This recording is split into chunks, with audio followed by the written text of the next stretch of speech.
We now look at the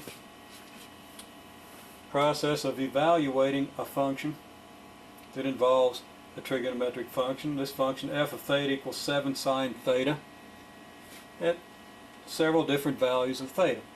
Now at 120 degrees, now 120 degrees is one of those angles where we know the sine.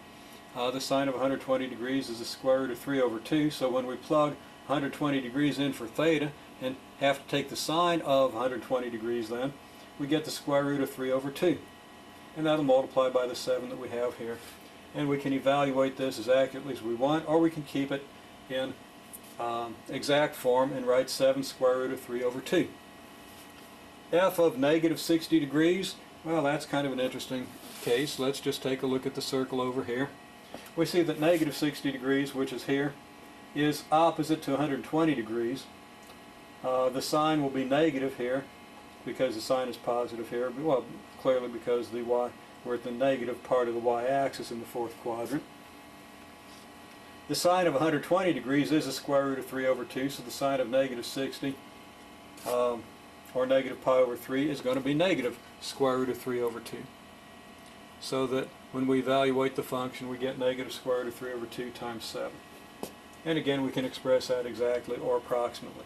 If we want f of 75 degrees, we're going to have to evaluate the sine of 75 degrees. We're going to do that using a calculator. We could use some angle formulas that we'll see later and easily enough determine an exact value for the sine of 75 degrees. But if all we need is a good approximation for an applied problem, this is going to be fine. So we go to a calculator and make sure we're in degree mode, and we take the sine of 75 degrees, which is 0.97 approximately, multiply that by 7, and we get our result. If we do f of pi over 18 is a pure number.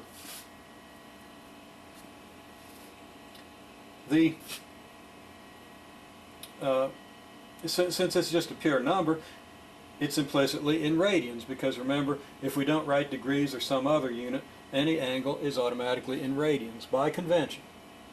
So that means that we have to set our calculator into radian mode, then figure out what pi over 18 is, just divide that out, and then take the sine of that number. We're going to get 0.17, which will multiply by 7, and so forth.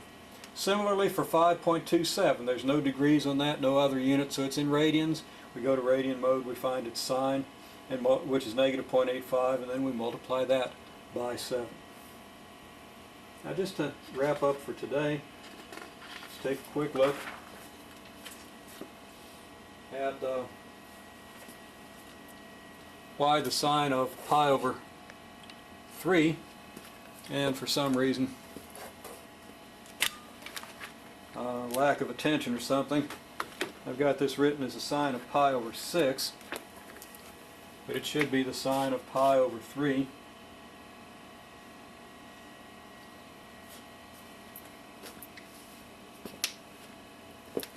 Why that sine is the square root of 3 over 2. If we draw this triangle and then draw it over here, we see that we have a 30, 60, 90 triangle again.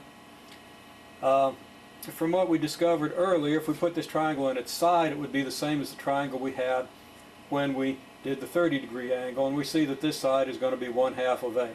If you wish, you can think of putting another similar triangle on this side, making an equilateral triangle, and you can see why this is 1/2 A. In any case, it is 1/2 A, and then by the Pythagorean theorem, this squared plus this squared, this squared plus this squared equals this squared. So 1/2 A quantity squared plus y squared equals A squared. We solve this for y, and we get y as a square root of 3 over 2 times A.